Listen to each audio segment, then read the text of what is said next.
Şimdi oturumun ikinci bölümünde bir Skype bağlantısı. Now we'll continue with the Skype session. Ronald Eissens.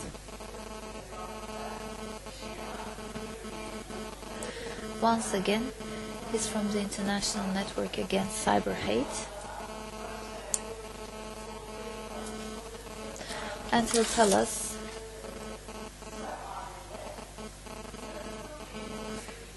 more about how one can gather information on the cyberspace in terms of hate speech, etc.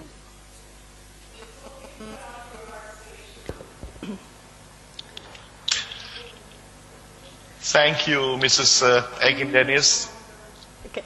Sorry, just one notice. We cannot see you very correctly, so if you can down a little bit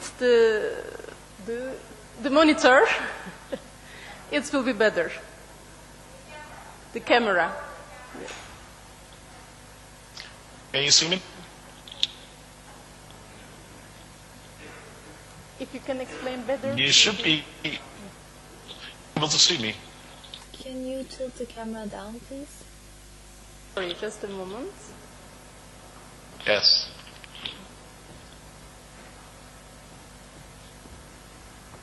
Sorry, if you could lower the camera slightly, because we can only see like the upper part of your face.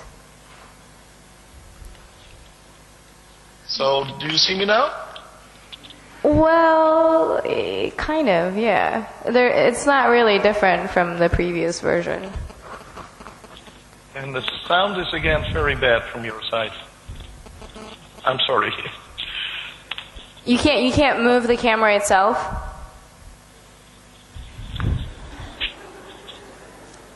Is better now? Okay, never mind. Let's just leave it the way it is. Thank you. Okay, I'll just start. This is modern technology for you. Ladies and gentlemen, distinguished guests, first of all, I consider it to be a great honor to speak on request of an organization that was named after the memory of Hrant Dink, and my thanks to the organizers for giving me the opportunity to do my speech despite the fact that I sadly could not come to your beautiful city due to some illness. And thanks also to the Boğaziçi University for hosting us. Hopefully I can visit Istanbul for real in the near future. Thanks also to Gavan Titley. I found his speech to be enormously interesting, and I'm happy to say that I think that our speeches complement each other beautifully, or so I hope. In my contribution, I will talk about the reasons for countering hate speech and about the power of words, freedom of speech, the history of hate speech on the internet, the current Web 2.0 reality, and the social media. I will talk about what can be done against online hate speech, what is being done, and if it is useful. I will also cover best practices and new initiatives, and of course I will talk about my own organization, the International Network Against Cyber Hate. Please take note. If you hear nothing for 10 seconds or so, it may be possible I've muted the sound so you don't have to hear me coughing. I live in Holland. That means I have a bicycle. Dutch people are born with little bicycles attached to their hands, and as they grow up, so does the bicycle. Of course, more and more babies are no longer born with a bicycle, but with a smartphone glued to their ear. Every day when I unlock my bicycle, which is always leaning against the front of our house, here's a spider web. And every day before I get on my bike, I remove the web. And every night the spider crawls back and starts working again. So in the morning, I will again see an exactly identical web on my bicycle. This is just one of the analogies I can come up with when I want to explain what happens to hate that is removed from the internet. A lot of it comes back again. Another less friendly analogy is actually a Dutch saying for a useless activity. You are carrying buckets of water to the sea. So, is this true? Is it useless to remove hate speech from the internet? I will address this later on. While I'm writing this, I'm assuming that Dr. Titley will go into the issue of what hate speech is. So I will give you only my short version. Hate speech is any expression, either verbal, an image, or music or video, that insults a group of people by attributing negative characteristics to them or attributing negative behavior to them, both based on this group having a certain ethnicity or religion or gender or nationality or sexual orientation. So, why should we fight hate speech? The short answer is, unchecked hate leads to violence, leads to extremism, leads to tyranny, and ends in death and suffering. This much history has taught us, or has it? Oftentimes people will tell me, well, it's only words, dismissing the facts that words are powerful. If we think this is not the case, why would we talk or write? If we think not, why would we engage in politics? The most horrible evils were built on words that became an idea, resulting in an ideology. Genocides like the Rwandan genocide, the Holocaust, the Armenian genocide. Words have power and words have consequences. Our words can start a riot or get somebody elected to office, or cause murder and other violence. The words of Hitler and Goebbels and Streicher caused the Holocaust. Every genocide, pogrom, or act of racial violence in history was built on words. There's a well-known quote from U.S. Supreme Court Justice Louis Brandeis, and it goes like this: "Publicity is justly commended as a remedy for social and industrial diseases. Sunlight is said to be the best of disinfectants. Electric light the most efficient policeman."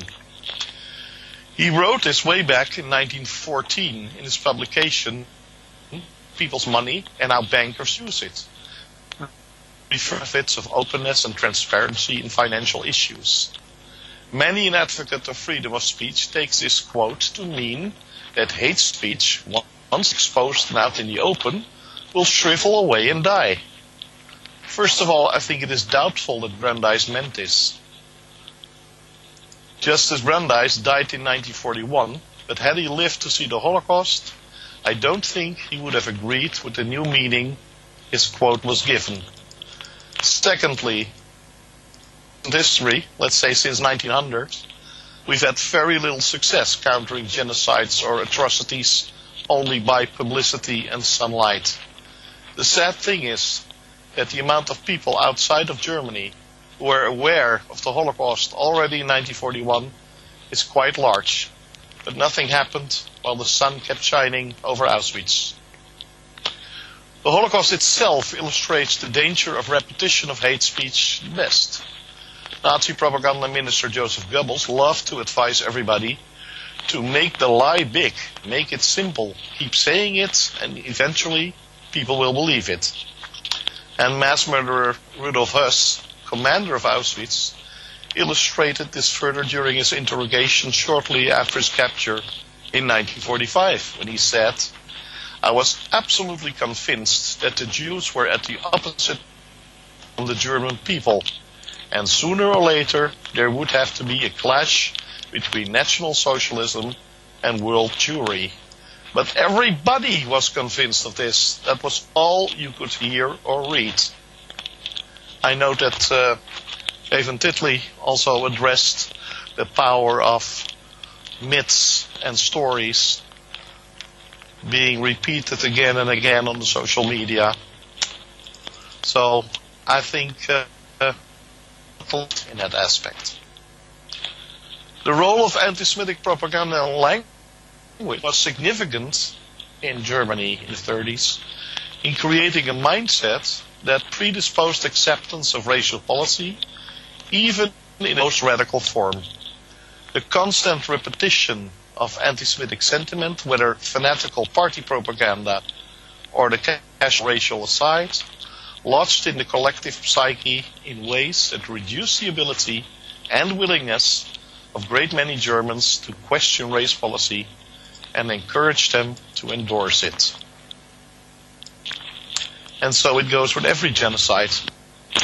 There's a song by the American band The Tom Tom Club, and it's called The Wordy Rapping Hood. The lyrics deal with words, and it goes like this. Concrete words, abstract words, crazy words and lying words, hazy words and dying words, good words and bad words, words of anger, words of hate. Words are stupid, words are fun, words can put you on the run. I think that covers it nicely.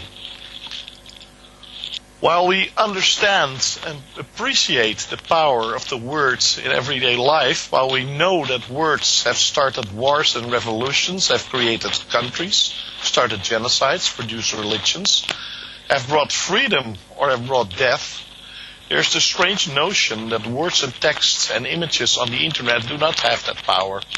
Or at least, we want that power to be proven. When a race riot is started by a verbal campaign and pamphlets, do we deny the cause? No. If a rebel-rouser on television calls for violence, do we shrug off the ensuing murder and arson? No. But when it comes to internet, we think this is something different. Some do not even believe in incitement to hatred, while at the same time they think that depicting naked women or a breast, or showing two men or two women kissing each other on TV or on internet leads to something. Well, to what exactly? To sex? Or sudden turning gay? Isn't it quaint how incitement to sex or to gay love is seen as an automatic reality, while incitement to hatred is not? The horrible message seems to be, hey, okay, homosexuality is absolutely not.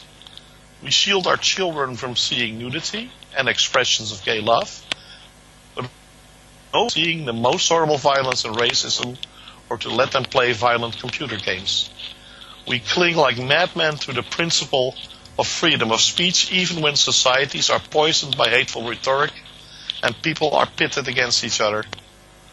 When looking at hate speech, on or off the internet, we should think of this simple creed. Words have consequences, and hateful words have hateful consequences. The instruments of both life and death are contained within the power of the tongue. What's more, one that uses words to incite others to violence becomes responsible for the consequences. So there we have it, the power of speech and the right to speak freely.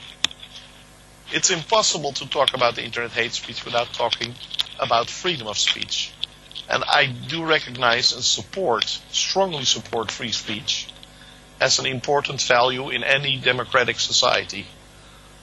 However, I strongly oppose free speech extremism, the idea that even incitement to murder can be considered free speech. So should we set limits to free speech because of hate speech? I think so. There's a strong push on the part of online hate mongers to describe hate speech as journalism, claiming the freedom this status gives them.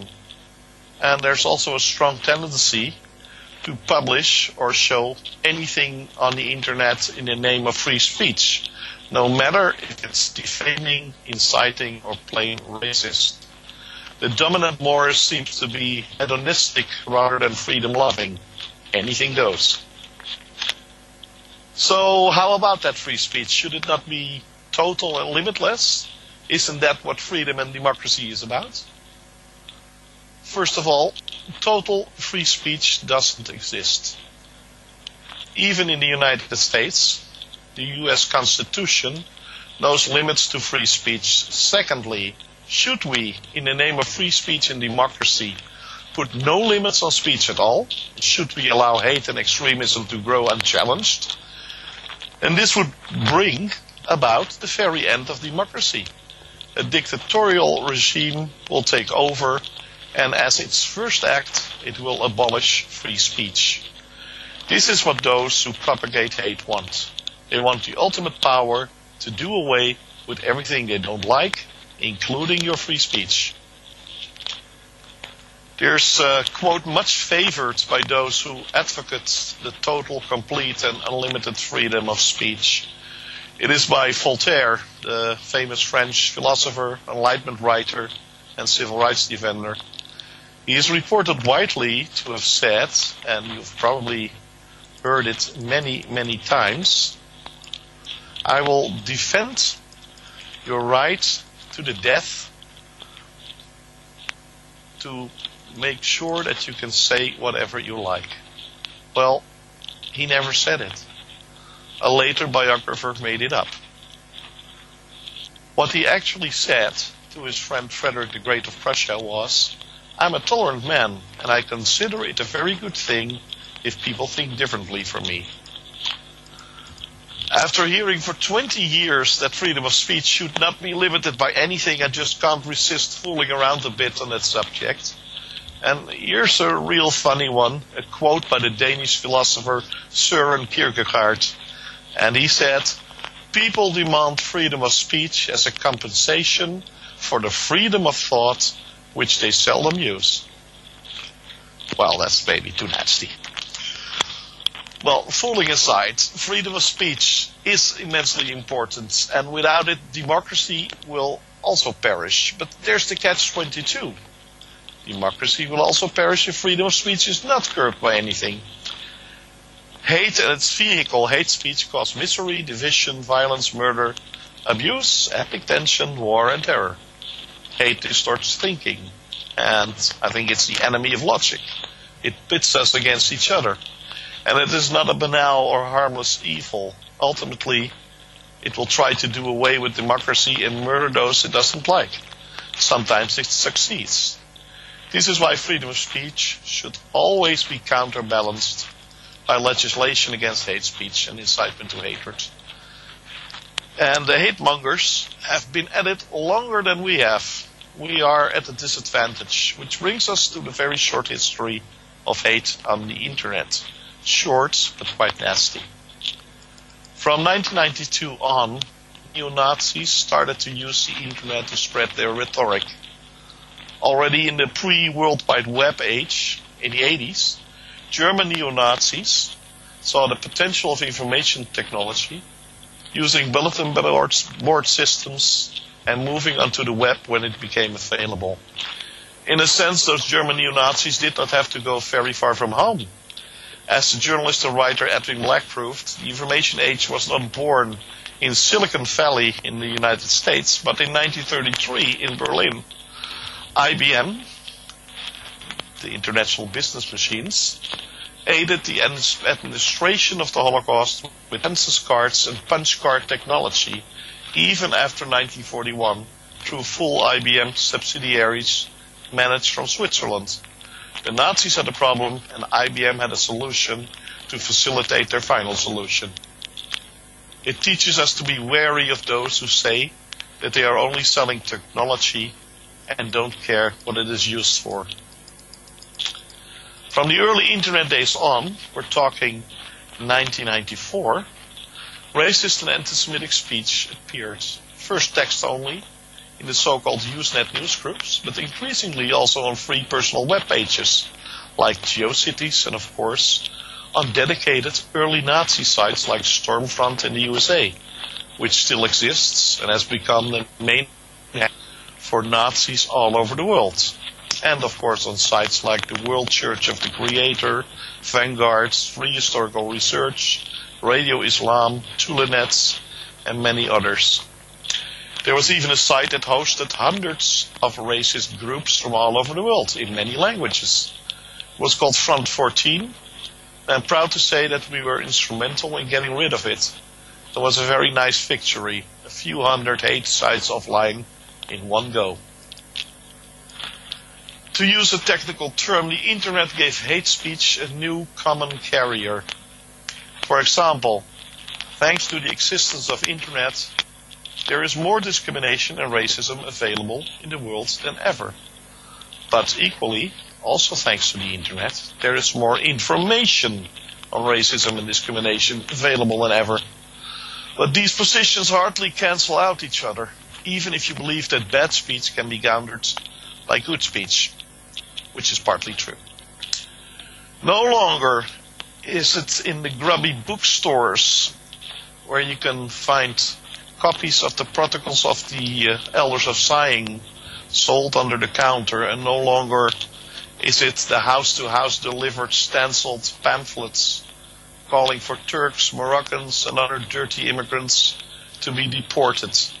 100 pamphlets there, 1,000 there.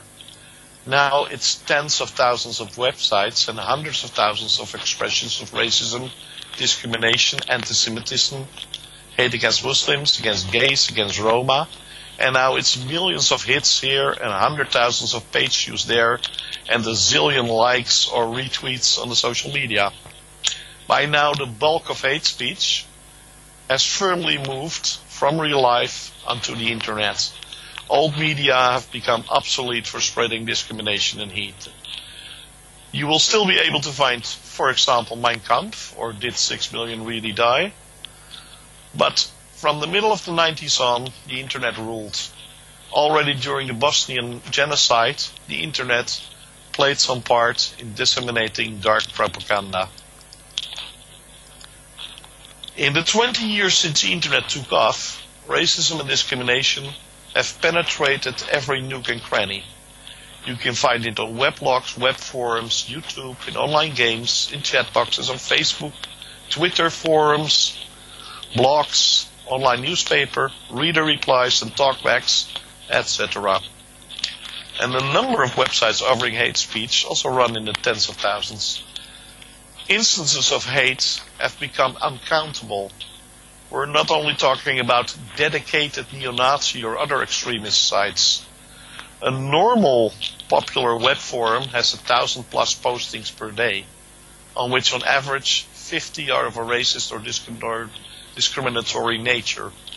There are thousands of web forums like that, and if you add the thousands of extremist web forums that generate hundreds of hateful expressions per day, plus all the comments on social media platforms like YouTube, Twitter, Facebook, the total volume of hate on the net is mind-boggling. I'm not even taking into account all the weblogs and the still existing Usenet news groups, historically known for large hate content. It is impossible to really give exact figures on online hate. It's just way too much. We know the volume is enormous, but registering and monitoring is a bit like trying to count fruit flies.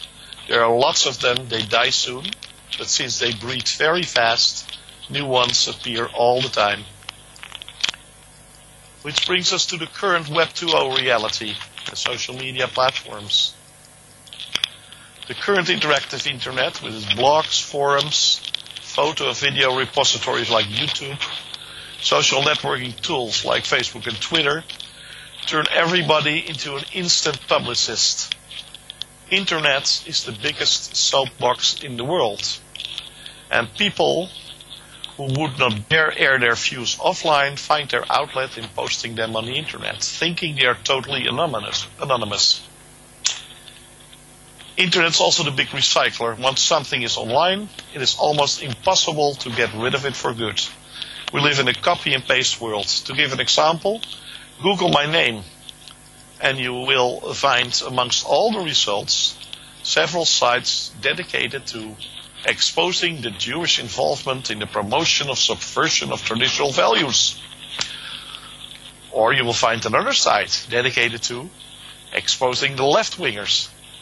On these kinds of sites, I'm always accused of being part of the Zionist world conspiracy on the one hand, but on the other hand of being a friend of radical Muslims and an extreme left-winger who stole government money to give to violent organizations. Neo-Nazis and other right-wing extremists, but also libertarian blocs, copy and paste this so-called information on me on a large scale. Of course, every few years I make an effort to have most of this material removed, after which it migrates to other locations on the net. Well, extremists on all sides hate me. I must be doing something right, I guess. Hate on the internet has become an everyday reality and a major factor in shaping how people form their opinions. by checking what's on Facebook, on their wall, or what's on their Twitter feed, by Googling something for a school project. They get results that are often incorrect. Reading their favorite blogs, by interacting on their favorite web forum, or even by playing a game like ethnic cleansing. The internet is unfiltered, and as of yet, youth especially, is not taught or taught too little how to assess validity of information, nor do teachers or parents have the knowledge or time to help here. Which brings me to the sad reality that by sheer numbers, the hate speech posted by others than neo-Nazis or right-wing or left-wing extremists is these days of more influence and hence more dangerous. And Gavan Titley also alluded to this. Just like with the rise of populist party in Europe, mainstream haters often define their hate as political rhetoric. They want to save the country or Europe from the Muslim invasion. They want to get attention for the power the Jews have.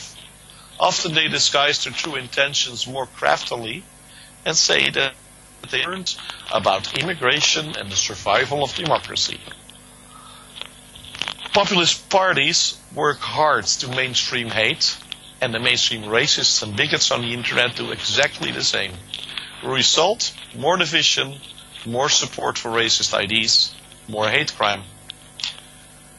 To go right into some examples of that, the 2004 murder of Dutch publicist and filmmaker Theo van Gogh in the Netherlands by a Muslim extremist was incited through the internet, and by itself it led to a high volume of incitement on the internet after the fact.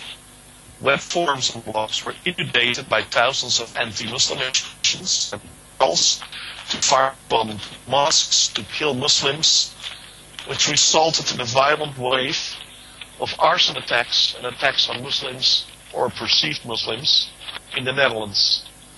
A mosque and an Islamic grammar school burned down. There was an attempt to blow up another mosque. In total, 174 violent attacks took place, of which 36 were arson, 1 murder, 12 cases of assault, and 23 cases of destruction of property. So much for the linkage between internet incitement and real-life hate crime. Another example, more recent, at the start of the Israel-Gaza war, Facebook, Twitter, and YouTube were also inundated by millions of anti-Israel and often purely anti-Semitic expressions.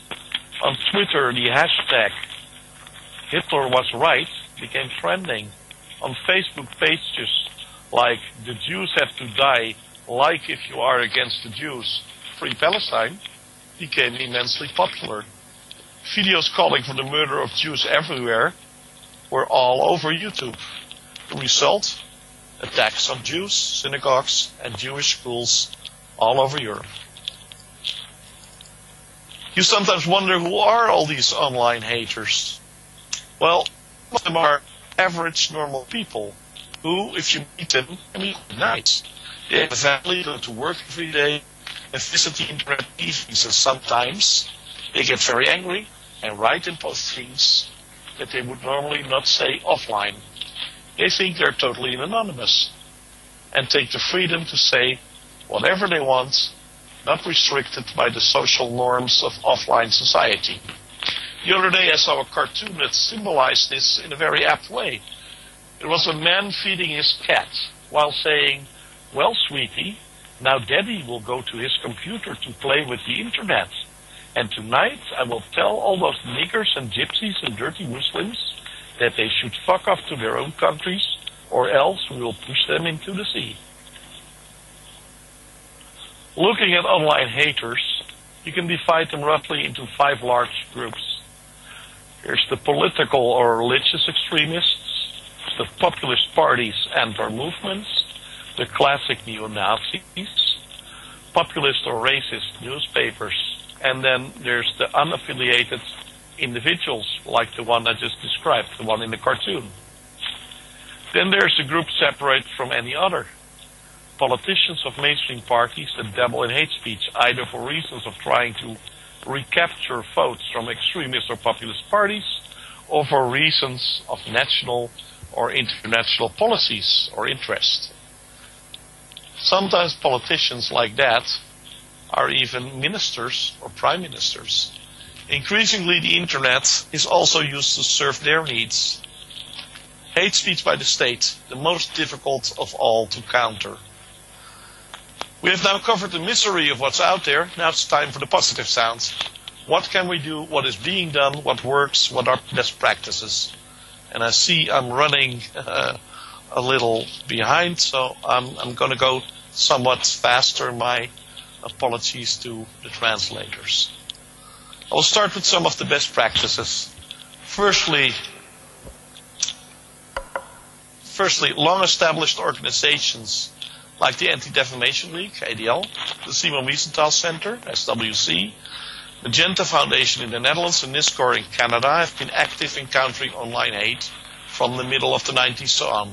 ADL and SWC use a combination of public pressure and naming and shaming to get rid of hate.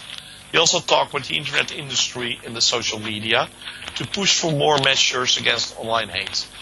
Magenta Foundation operates a complaints bureau against hate on the internet since 1997.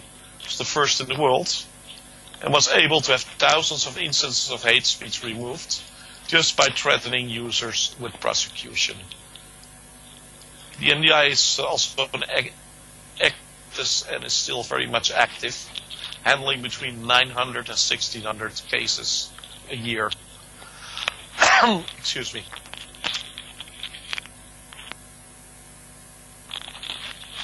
Then there's NISCOR in Canada, which focuses on Holocaust denial, on countering it, by providing vast online archives with facts.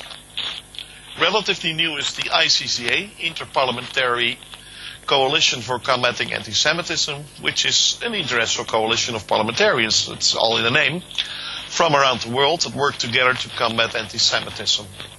Then there's the No Hate Speech campaign, project of the Youth Department of the Council of Europe, and in this campaign, young activists and bloggers work together on countering hate speech by positive messages, by giving facts, by discussion, by creating positive memes, and in other ways. And the No Hate Speech campaign works on all forms of discrimination. Then there's ISCA, the Israeli Students Countering Anti-Semitism, which was founded 3 years ago.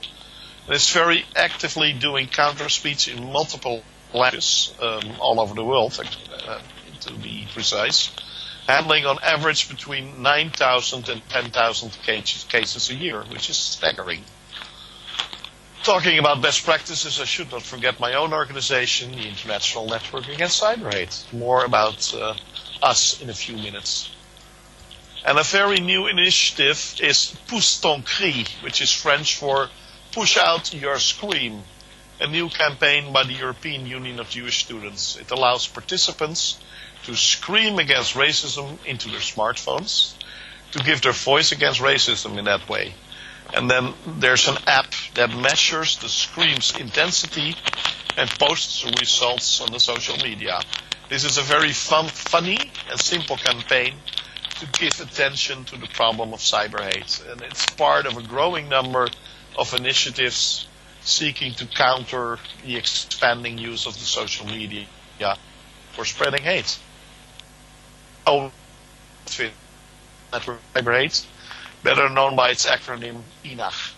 INAH was founded in 2002, 12 years ago now, as a means to mitigate cyber hate, and INAH is a transnational network with 22 members in 21 countries: Austria, Belgium, Canada, Czech Republic, Denmark, France, Latvia, Germany, the Netherlands, Poland, Romania, Russia, Serbia, Slovakia, Spain, Sweden, Ukraine, United Kingdom, Israel, Tunisia, the United States. Then there's a more international member, the Simon Wiesenthal Center, Europe. INAH unites and empowers organizations to promote respect and responsibility and citizenship on the internet through countering cyber hate and raising awareness about online discrimination. We reinforce human rights and mutual respect for the rights and reputations of all Internet users. And all our member bureaus have different ways of working.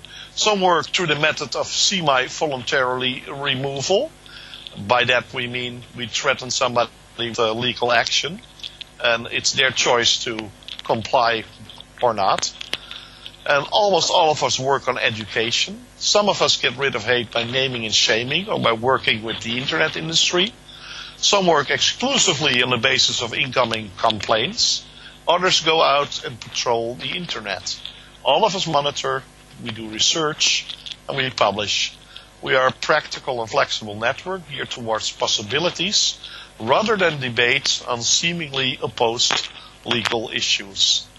And by that I mean freedom of speech US style and freedom of speech curbed by legislation European style. Since 2002, we secured the removal of more than 23,000 expressions of hate. We have initiated a few hundred, and we have gotten 165 online haters convicted. And I have to note that if I say 165 online haters, we're talking about the most extreme people and material.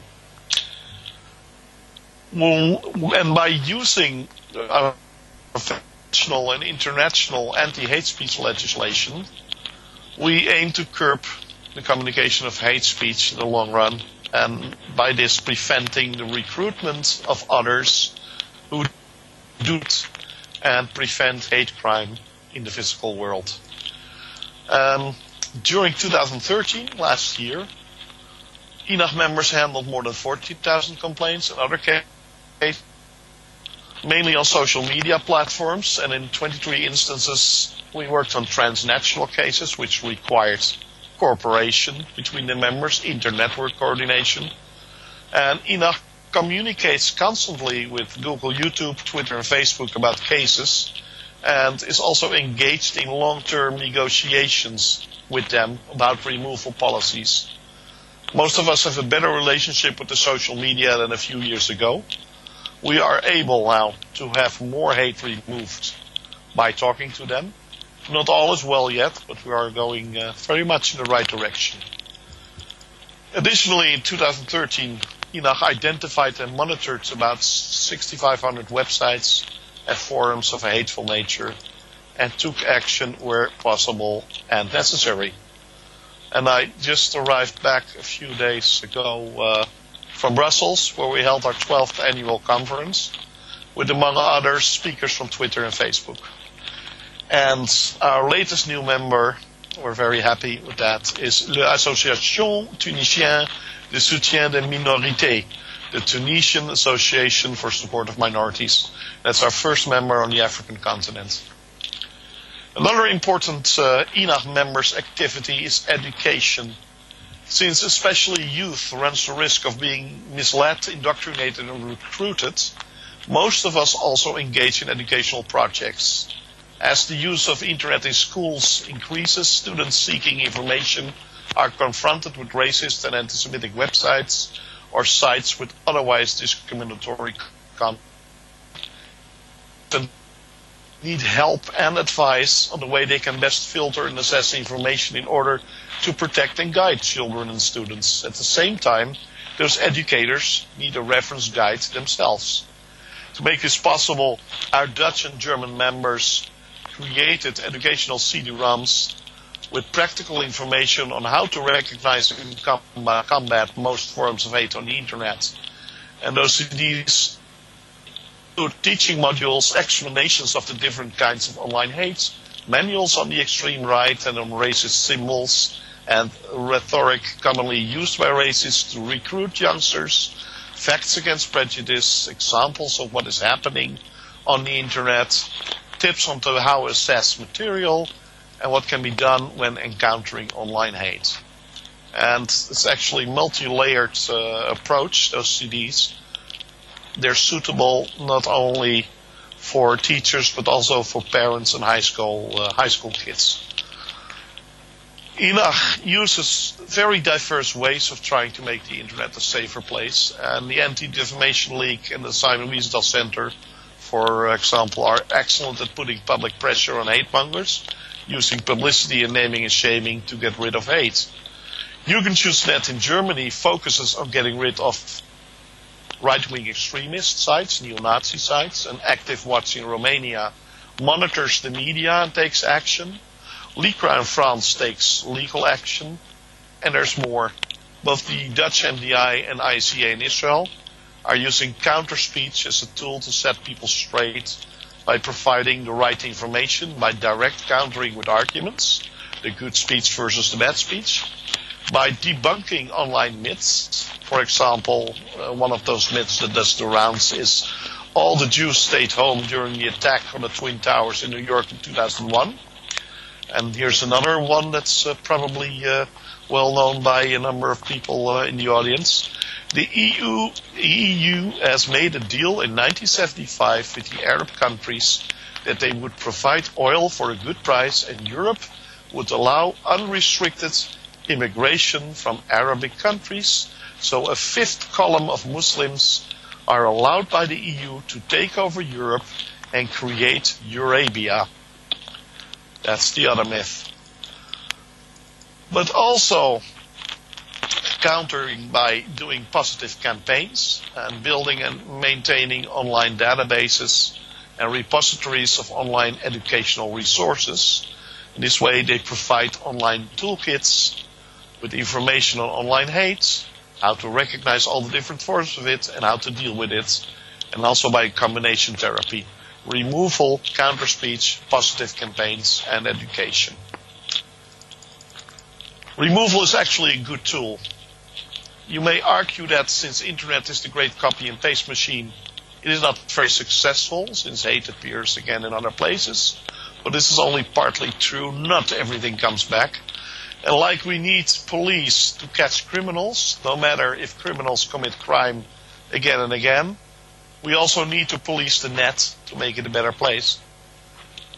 Since we started our operations, a whole new generation of internet users has grown up. People who do not know a time before internet and smartphones.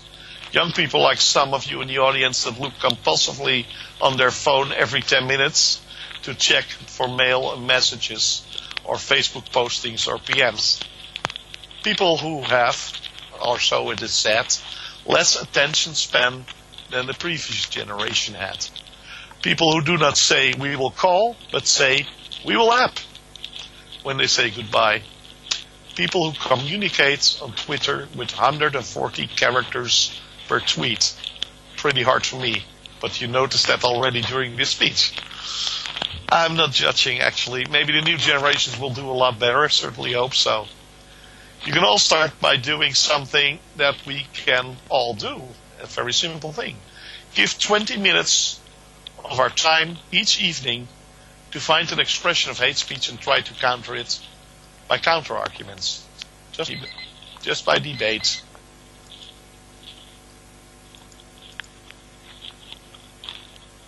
The other day...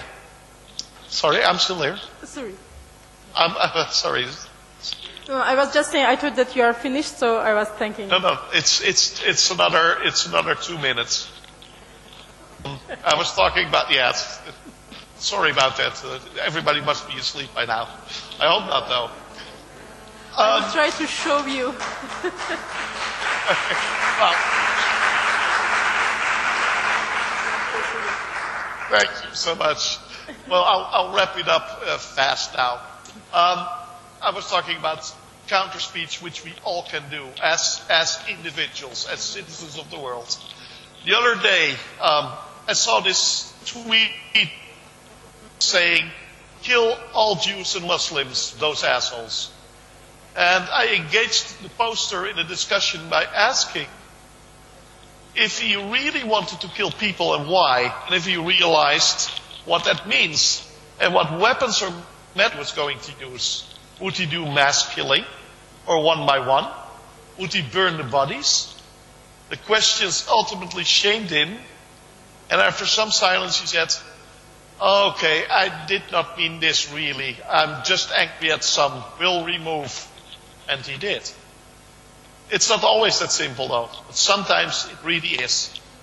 Hate speech is a grave danger, and it is growing. We can do something. Not doing anything is just achieving nothing.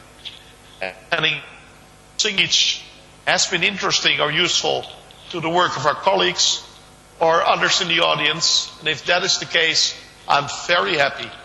Thank you again for inviting me and for your patience. Thank you.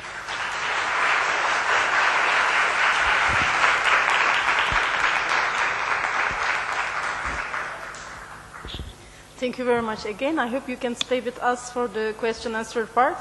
Absolutely. Okay. I would like to show him the hall, but is it possible to... Mümkün mü bilgisayarı döndürmek salonu görebilmesi için? Okay. Tamam, neyse. Okay. Bir de tercümanlara şeyi sorayım. Böyle konuştuğum zaman o çeviriyi alabiliyor mu? Can you hear us with the interpretation? Can you hear us? No, I think he can't hear us.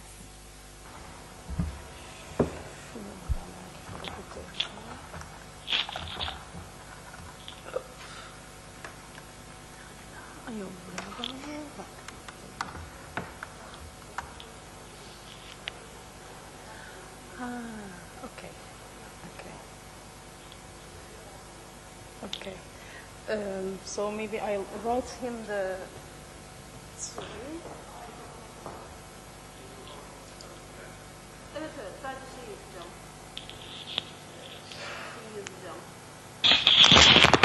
Hrant.org. Okay.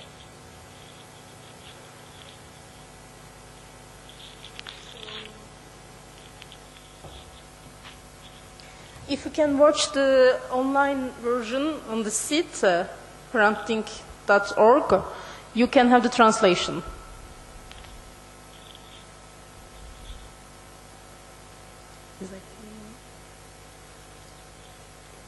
Can you hear me? I can hear you, yes. Okay. If you want to, I don't think that translation works for you on Skype. When I will speak in Turkish, you cannot have the translation. But if you can follow the session on the internet site www.hrantdink.org, so you can have the translated version. You're very distorted. I can't understand anything. It's too loud. It gets distorted. Maybe you should move back from the microphone a bit. So, is there any solution? Now your voice is better. Okay.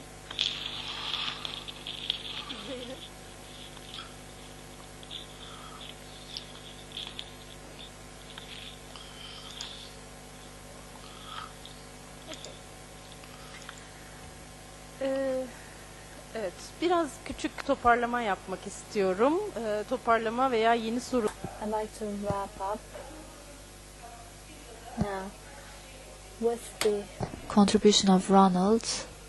A few things have emerged, as we have seen from Gavan's participation. Finland, Holland, Turkey, the UK, all of them have their vulnerable groups, but the issues are common when it comes to hate speech.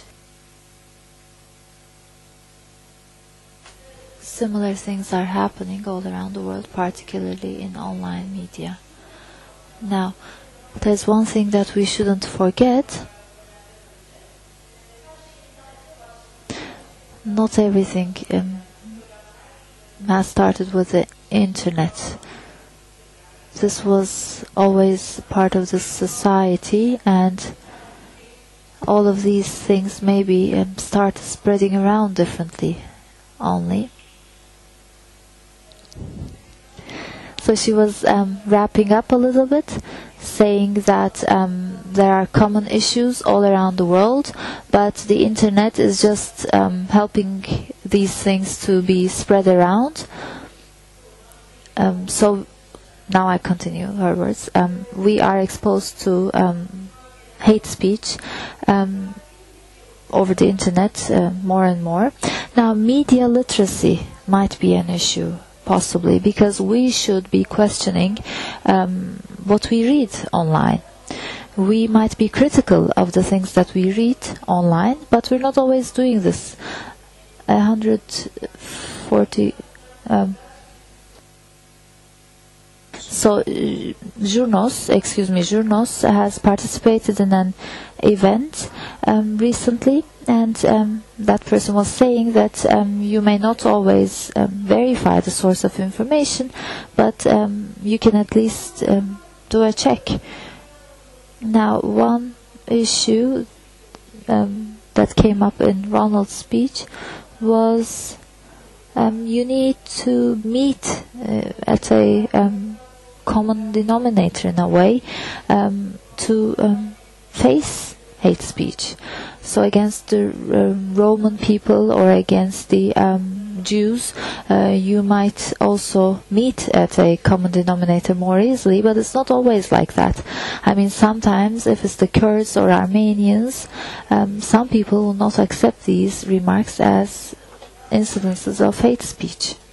So these are probable issues which need to be touched upon. Thank you very much to both of our participants.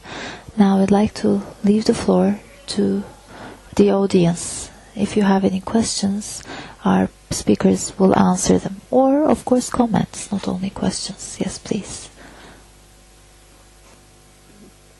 Hello. Can you hear me? Okay, I have a question to all of you guys. Thank you for really this useful conference. My question is about how do you consider media as a medium that provides space for hate speech and discrimination? Thank you. Space for hate speech and discrimination. Thank you. Space for hate speech and discrimination. Thank you. Space for hate speech and discrimination. Thank you. Space for hate speech and discrimination.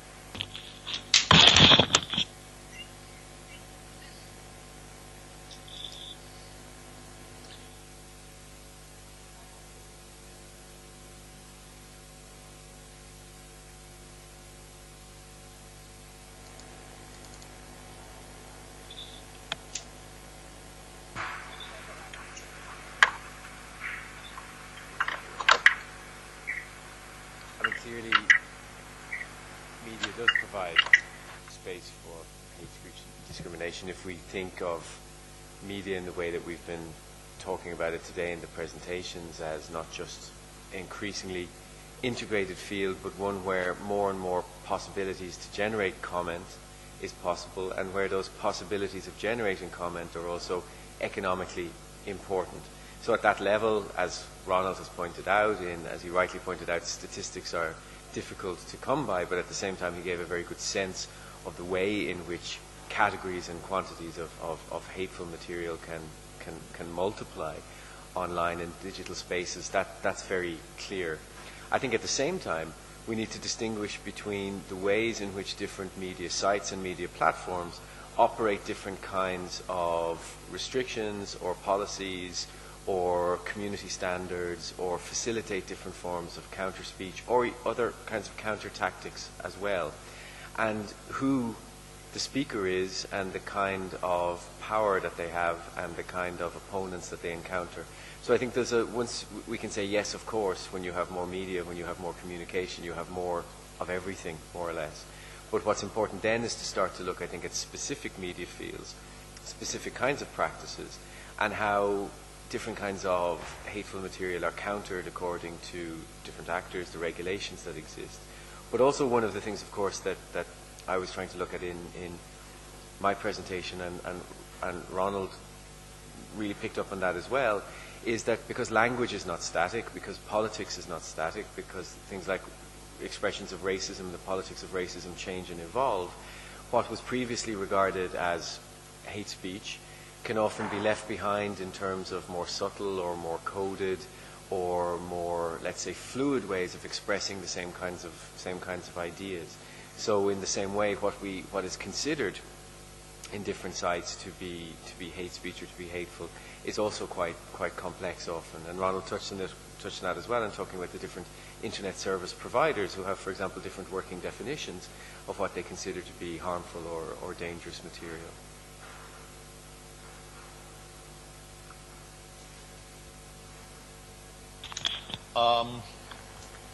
There's actually not a lot I can add to that.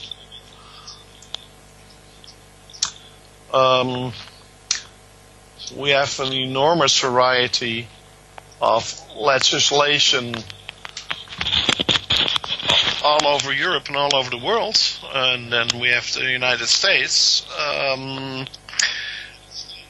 Slowly, through the work of international bodies like the OSCE and the EU, we are creeping into the direction of definitions that may, at a certain point, you hear how careful I am, lead to a common definition of hate speech. But we're far from that right now. The only thing that I think is sensible of this moment is use the tools we have in the legislations where we are, work with the internet industry, who are also going in a better direction, looking more and more at their policies for what is acceptable behavior on their platforms or not. And when we have done that, I think we've come a long way already.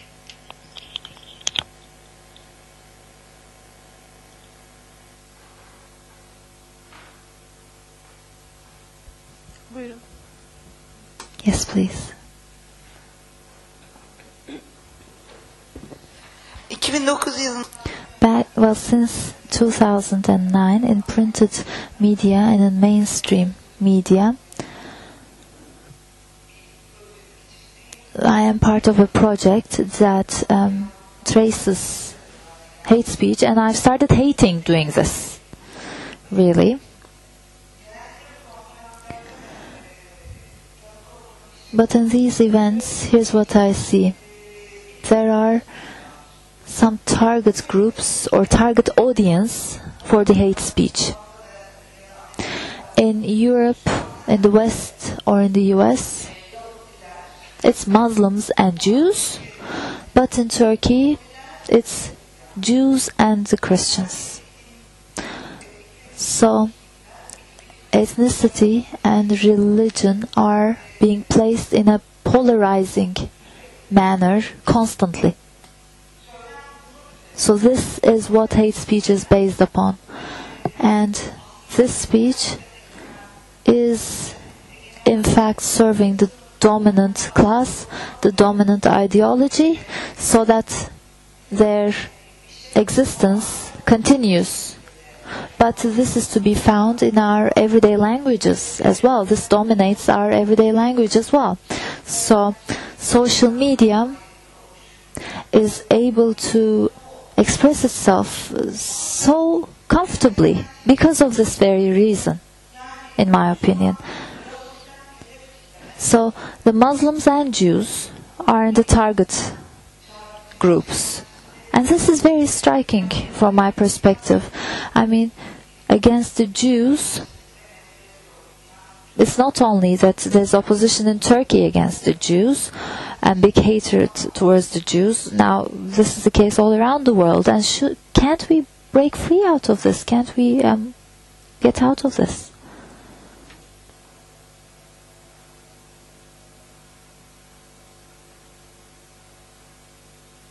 The eternal question. Can I take this? I don't think, looking at the statistics, that hate speech is only against Muslims and Jews. There's a whole host of other groups that's on the receiving end of hate speech. the gays, Roma, Sinti, Armenians, for Turkish people, Moroccans, black people, you can go on and on. So I do realize the sometimes problem that groups will say, well, you know, I'm under attack. The other group is not so interesting for me. Solidarity between groups who are discriminated or persecuted doesn't always come automatically. As you talk about anti-Semitism and hate against Muslims, those are two problems. One is very old anti-Semitism, and can't we stop with that? You're saying, well, I would wish from your lips to God's ears, I would always say. But anti-Semitism is very, very persistent.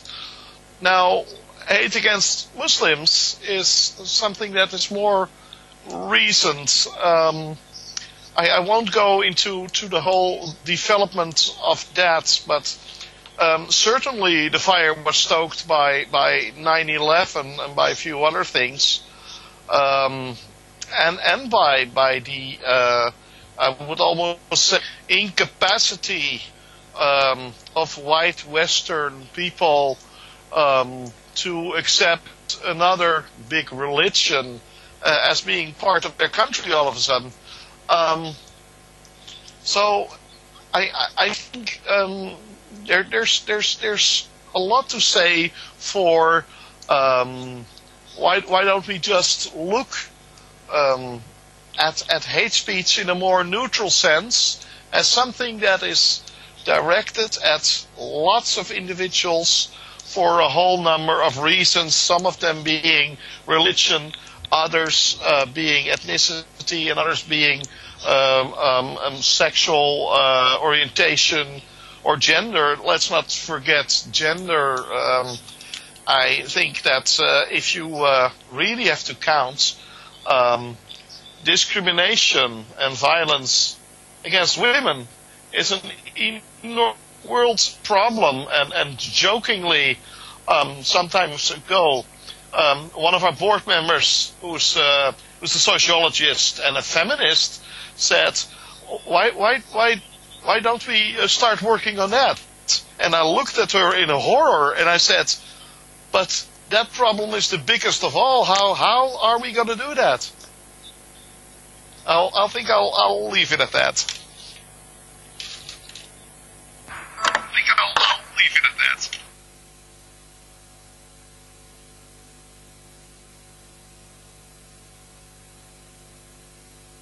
I'll add very, very little, but I think it's worth adding a little bit to what Ronald was hinting at there in relation to anti-Muslim racism and anti-Muslim politics in Western Europe and more latterly in North America.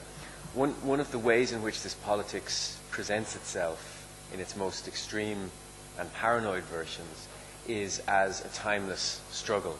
So, for example, some of the most important anti-Muslim blogs online take their names from things like the battle for Vienna in the 17th century, the last stand against the Ottoman Empire at the gates of Vienna, as the name of the blog is. We know the impact of American neoconservative discourses around the clash of civilizations. So it's a politics that in its most extreme and paranoid varieties presents itself as a historically constantly present struggle or antagonism, which is now in a particular manifestation. But if you actually look at the histories of anti-Muslim politics in different European countries, you see a number of things. Firstly, they have different histories and different genealogies, and in some countries it's extremely recent. In other countries you can see it as being bound up in longer historical processes. So, for example, in France, in relation to the Algerian War of Independence and subsequently the Algerian Civil War. In the Nordic countries, I know there's cats everywhere in Istanbul, but there seems to be some cod in the roof. In the Nordic countries, for example, a lot of what is now anti-Muslim racism has its roots in a kind of anti-asylum seeker politics in the 1980s and 1990s, where it was seen that asylum seekers there was too many coming from countries which were too culturally incompatible, and they were too dependent on the welfare state at a time when the welfare state was undergoing the first waves of neoliberal restructuring, and therefore they were seen as being too dependent on the state but too culturally conservative and patriarchal to make their way in these societies. So, in other words, there are lots of different histories which are related and overlap but are also different. But one of the things that did happen after 9/11, and it's worth thinking about in terms of the things we're looking at here, is there was enormous political labor went into creating the Muslim as a particular kind of enemy. And I should also say Muslim-looking people, because it is not about picking out people on the basis of their beliefs, but a mixture of racial profiling. So, for example, stopping Muslim-looking people at airports depends on racial profiling and appearance, and also a heavy emphasis on different forms of culture as being the only ways in which societies can integrate and sustain themselves. So, of course, that has a nationalist expression, which is that people need to integrate into our way of doing things.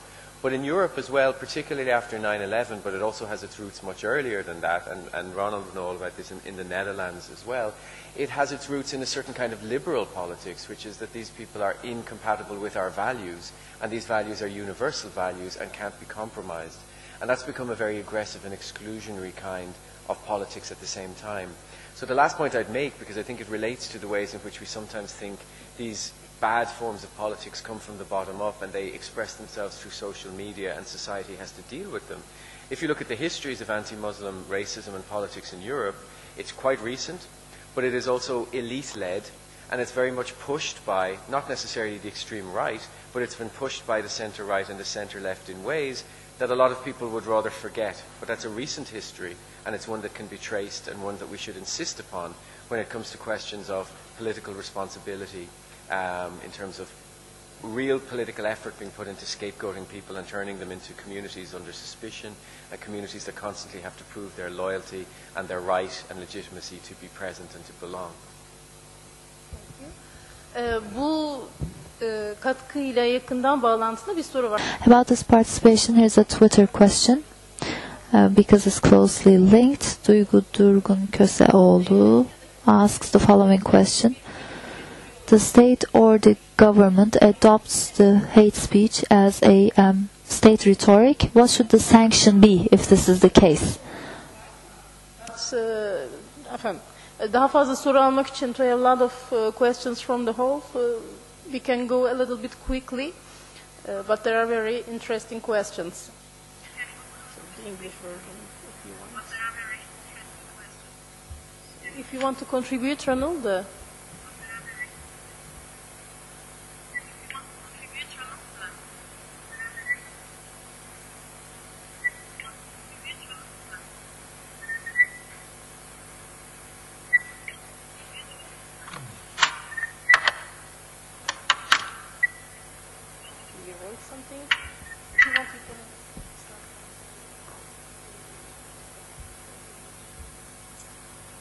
Can you still hear me there?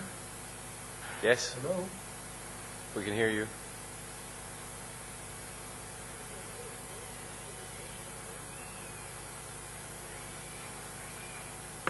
Hello? Can you hear me? We have a question from Twitter. Isn't it a crime when states or governments use hate speech as political rhetoric? How can this crime be punished if it is a crime?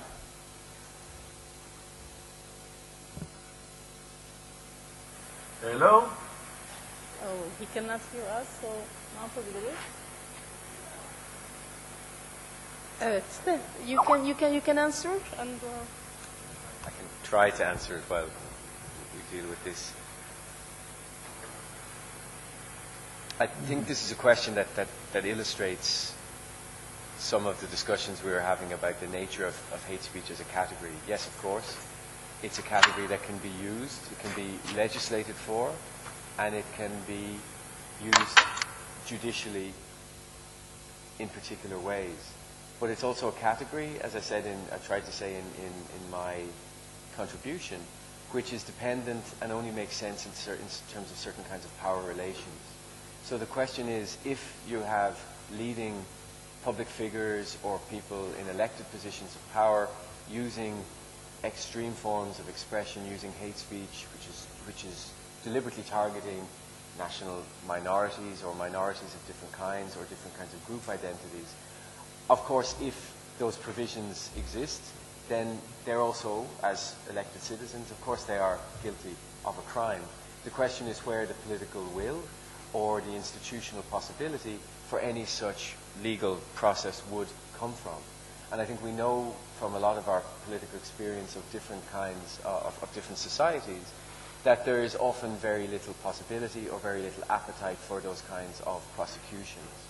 I think what is important in terms of thinking about political rhetoric is that political rhetoric, and we've had this point has been made a couple of times and also in the questions, political rhetoric is made with a certain political constituency in mind.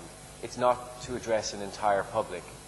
Political rhetoric of certain kinds is based on a risk-benefit analysis.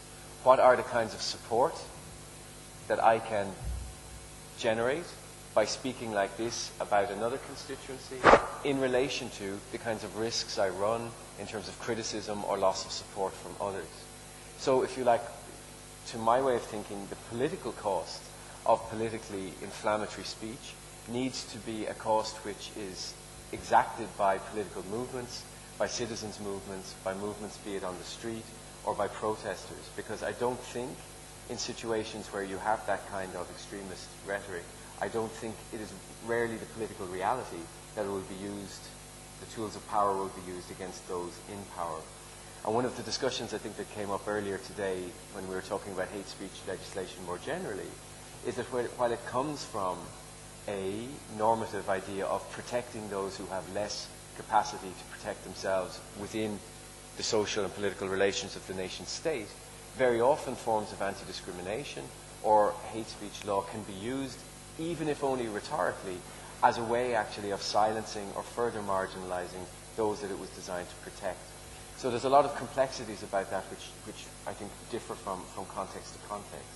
But I think one thing that we should always bear in mind when it comes to those in power is that the cost has to be extracted by people like us, because those that have formal or semi-formal control over the institutions that we're depending on for other kinds of processes, it's very unlikely that that kind of cost will be extracted from them.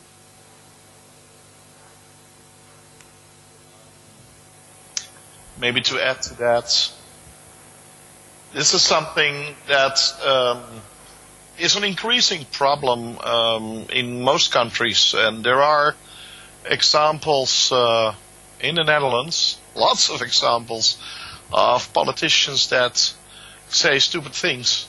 Geert Wilders is one of them, and there are also mainstream politicians that once in a while make a really big mistake and say something they rather would not have said. And I'm not sure if it works in every country, but what works sometimes is retweet it, make a lot of noise about it, make a lot of fun, and retweet it in such a way that it becomes a trending topic, and also the press, both national and international, reacts on that. Naming and shaming is something that works with some. There are, of course, a lot of politicians that have no shame at all. So it's really worth the try.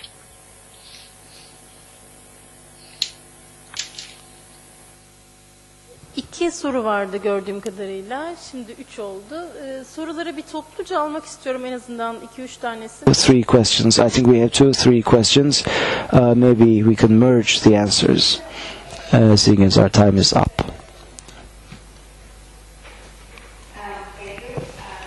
So I have a question, comment, you decide, and how do you interpret it.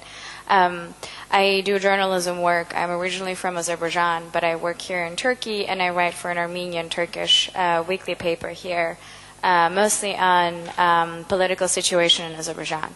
So for those of you in the audience familiar with our countries, Armenia and Azerbaijan namely, we're in conflict, and having someone obviously writing for a publication of a different country, and especially writing in a critical context, creates a lot of criticism. And for a while, this criticism was okay to handle, but gradually it turned into hate speech. And for the past, I would say, several weeks, I've been dealing with lynching and smearing, and it has become quite widespread in Azerbaijan especially. I've only received one death threat in my entire life, and I received it last week via social media through Facebook, with a guy threatening me, to kill me.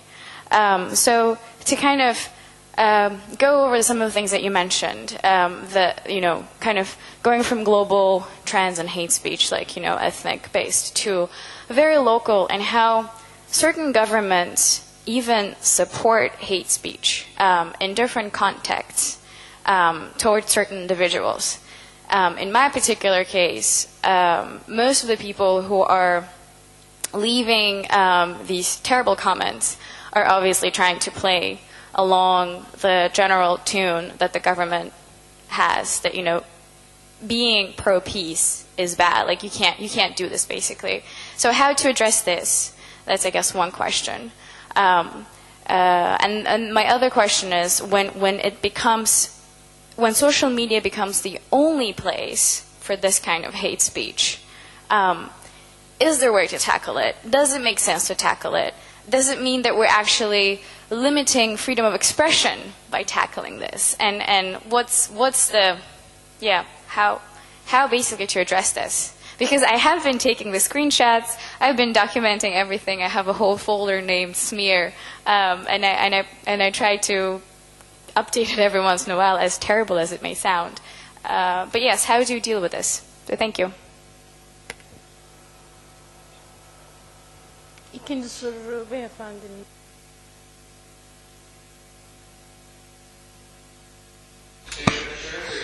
You said that everything did not start with the social media or the internet. So yes, there is a precedent, and our topic is hate speech. And that's why we would do well to focus on the education systems of the countries and how these systems shape young minds. And can you please expand on this? As an Armenian, we have suffered a lot from this, the wounds inflicted on us, on Turkish citizens, by the educational system. Thank you. Benim iki sorum var aslında. I have two questions. First is about freedom of expression. Robert Eissens, I hope I'm not mispronouncing this, he said something. Freedom of speech should be regulated. It should not be unlimited. It should be regulated, especially vis-a-vis hate speech. And I get this. I get this for hate crimes, but not for hate speech. Let me give you an example. I mean, I don't trust legislation that much anyway, and I don't trust science or medical science that much, because 30-40 years ago, homosexuality was seen as an illness. Psychiatrists said that this was a disease, and until 1980s, and then people started saying that this was an orientation. It wasn't hate speech at the time. I mean, all this talk against homosexuals, it wasn't hate speech, but now, in this day and age, it is hate speech and homophobia, because we know that this is a sexual orientation, and that it's not a disease, and so on and so on. And if you call it a disease, it's hate speech, and so on and so forth. And for women as well, from a gender point of view, similar things happened. So at this point, how can we, when it's about hate speech, not hate crime. How can we legislate against this? What sort of a legislation should we have? What sort of a framework should we have? Because it's dynamic. All of this is dynamic. Identities are dynamic. New identities are emerging, and identities are being redefined. So how are we going to legislate for all of this? I have some concerns about this. Do you have any recommendations? That's my question number one. And the second question is what you said about words. Really appealed to me, and I have a question. Yes, words are always circulating, the words are being uttered, but there's a new structure in the LGBT movement. We see a new method, which is deconstruction. A whore means something else now. People can call each other whore or bitch. Like if someone calls me bitch, I say that's me. And sex workers use this as a sort of empowerment. So what would you say about that? Can we play with words to fight against hate speech? Can we deconstruct the meanings that they entail or turn them upside down? That's my second question. Thank you. İkinci soru, pardon. Bir saniye beklerseniz mikrofon gelsin. Şöyle ki, konuşmacılara teşekkür ederim ama I also thank the speakers, and I follow your website and hatespeech.org, the Turkish version. It only focuses on the press, the printed media, not necessarily the internet. Maybe they should work on that as well. Thank you.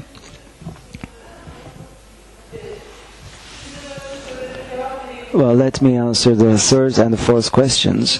And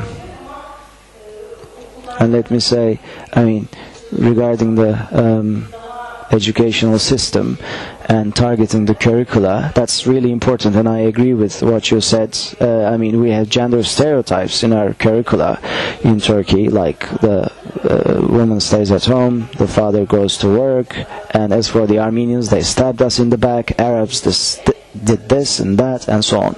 So it's becoming more and more deeply rooted in Turkey, and if this is a government policy, a conservative policy that puts the emphasis on the Turkish Islamic identity, then this becomes more deeply rooted and more rampant in our country, and we create the other, and in the textbooks we see so many negative examples, the likes of which we have seen recently. Of course, this is a lengthy topic, but let me also say about the hatespeech.org in Turkey. Of course, there's lots of stuff going on television, on local radio stations, on local TV, but that has to do with the human capital that you have and the financial resources that you have. Our resources are limited, sadly, but hopefully in the future we will expand the outreach of what we do if we can tap into different resources. And as for the other two questions, I would like to give the word to our panelists, but our time is limited. I think we're doing fine, so please go ahead and answer the questions. Thank you. Would you like to start? Or okay. Ronald, would you like to answer the two questions? I'm afraid there were a lot of questions I would need to answer, but I'll try to do a few points very fast then. As def and deconstruction of words, this is that goes on all the time, of course. Yes, it is at times a bit, let's say, a headache to work with this kind of reconstructions, and it is also the case that in some countries legalities and definitions of what hate speech is, of what discrimination is, can differ very much with other countries, and I'll give you a painful example from a few years back. I was at a conference and I was approached by a number of gentlemen who said they were representing Turkey. And I said, well, that is very interesting. And they said, we are very much interested in fighting online hate.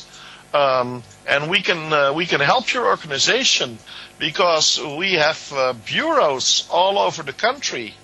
So I was amazed by this, and I said, "Well, where do you work? What do you work for?" And then he said, "I work for Turkish ministry, and we have people all over the country, well, you know, they always watch out what people are saying and if it's hate speech." So definitions can be a real problem if the government co-opts or just uses hate speech as a way to fight the opposition. The same problem in Ukraine. Ukraine considers anything the opposition parties say hate speech.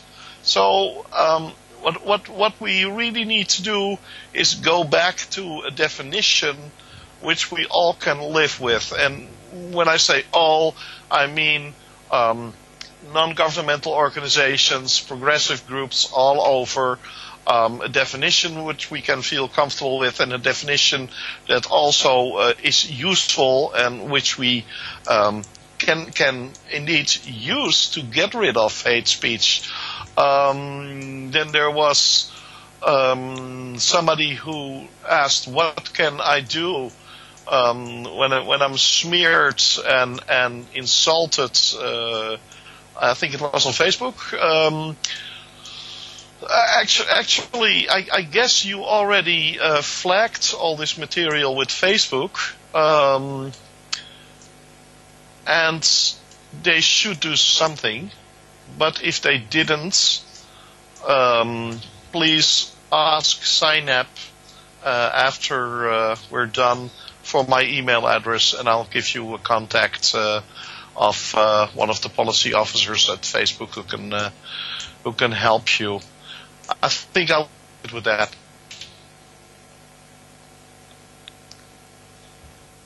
Yeah,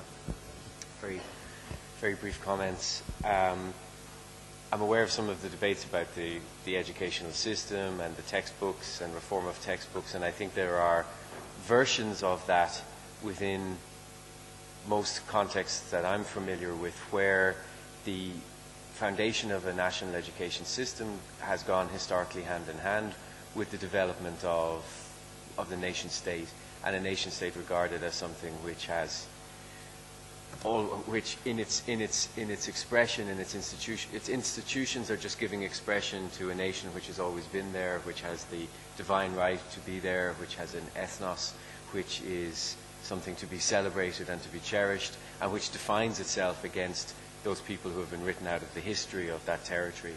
So I think the politics of school curricula, the politics of history textbooks, is quite a widespread discussion, and one that doesn't, I think, progress. I can't comment on here because I don't know enough, but I do know in other contexts that the reform of textbooks doesn't progress just in a straight line from a nationalist history which is ideologically framed towards something which is more thoughtful, which is more aware of the different perspectives from which history can be told. You've had, for example, in Britain and France over the last years, a movement towards the re-celebration of colonialism in textbooks. And this is seen as a reaction, led very much by the conservative right, against school textbooks becoming too politically correct and being too apologetic about empire. So there's been strong political movements with support within education ministries for textbooks giving more of the good side of colonial history. So in other words, we gave you language and roads in exchange for massacring population, clearing your territories and stealing all of your resources over several centuries. You know, it's at some levels absurd, but the reason why this comes back is because that debate about the validity of colonialism also has resonances in the present in terms of countries that are acting as neo-colonialist powers. So I think it's often a very neglected area of discussion. That's one that I think would be interesting to do more with. Very briefly on the question of taking terms back, there is a long history of movement saying, I will drain the poison from what you call me by taking it, satirizing it, using it in ways that we can to some extent control. I think that any tactic like that that comes from groups who are oppressed and who are humiliated in those ways can only be a good tactic. In other words, if it does act in empowering ways, it's clearly a good tactic. I think its limits are that you can never recode language. The accents of language are beyond the control of any one group or network or any one set of usages. And one of the things that has happened, so for example, one famous example of this is the ways in which derogatory ways of speaking about African Americans in the US has been reclaimed, particularly through popular culture, vernacular culture, through rap music. And one of the consequences of that was that people felt, it's okay for me to use that word again, but it's not okay to use that word again, because the process of reclaiming it was also a process of thinking about the histories that generated the usage of that term. And so to use that language again is not just to use language which is offensive, it is to immediately position yourself in histories of oppression and slavery and genocidal violence that are still very real and still have very tangible effects in the way the society is organized. So language can be reclaimed, but that reclaiming is never something that can redefine or control what happens with the language itself. And finally, on your point about the situation you find yourself in agreeing with Ronald, I can only say that one key concern is obviously personal safety. And after personal safety, the way that what would appear obvious to me is that what is going on there is that this is a political tactic in a political struggle. What it's designed to do is to extract a massive cost from you for taking a particular kind of stand. And it's also designed to extract a certain kind of labor from you. In other words, you have to screenshot everything, you have to report everything, which means when you're doing that, you can't be doing other kind of work. In that context, freedom of expression can't exist, I think, as a free-floating liberal principle. It's also part of the political struggle to prevent or to make it more difficult for people to extract that kind of cost from you. And one of the things, and Ronald alluded to it in his speech, freedom of expression is a right which is incredibly important, but comes from a history of establishing that right as part of a sphere of civil freedoms and political freedoms independent from state control and state repression. Most of the time on the internet, when people complain about their freedom of speech being affected, what they mean is, I don't want to hear from you, I don't want to be contradicted, I don't want anybody to get in the way for me to say exactly what I want to say and to shout as I wish to shout without a cost being extracted from me for doing it. So one of the problems with this way of thinking about freedom of expression is that all of our ethics about public culture, all of our ethics about journalism and communication becomes vested in that one moment. Does somebody have the right to say this or not? Yes, they might have the right to say it, but the ethical and political questions don't end there. They're also responsible for what they say, and they can be made responsible for what they say. So I don't like these debates about freedom of expression to constantly focus on this idea of whether there is a right, yes or no. Of course, unless somebody is being directly targeted by the state or by political groups that are looking to silence them, their rights of freedom of expression are as real as they've always been. Other than the fact that pure freedom of expression, as Ronald pointed out, doesn't exist. Because, for example, I've had hundreds of thousands of words in this auditorium, much more than everyone here put together. Every structure that we communicate within already structures communication unequally in a variety of ways. But this political tactic of claiming freedom of speech is one that we have to become, I think, much more merciless at turning back and saying, sorry, the ethical questions don't end here. You're responsible for what you say.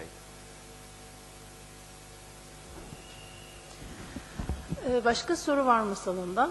Any other questions, please? Galiba yok. Okay. Would you like to have some final words?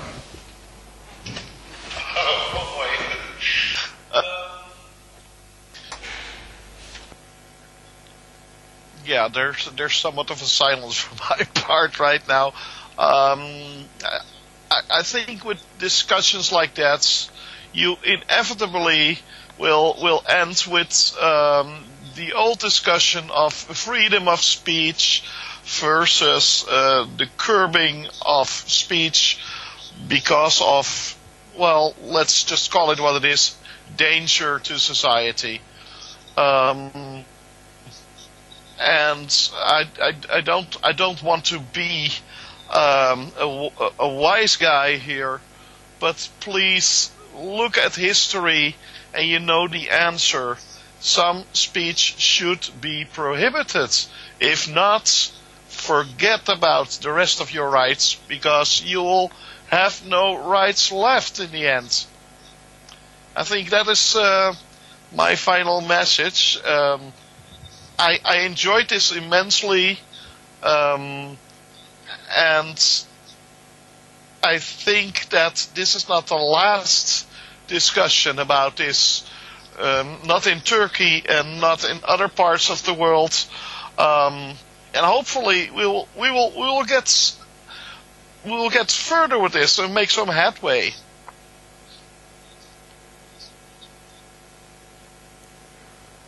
Thank you and for your comments. And I'll ask the same question to Gavan. Do you have a final word? No more words. Thank you. It's been a real privilege to be here with you. We also thank you very much for your participation.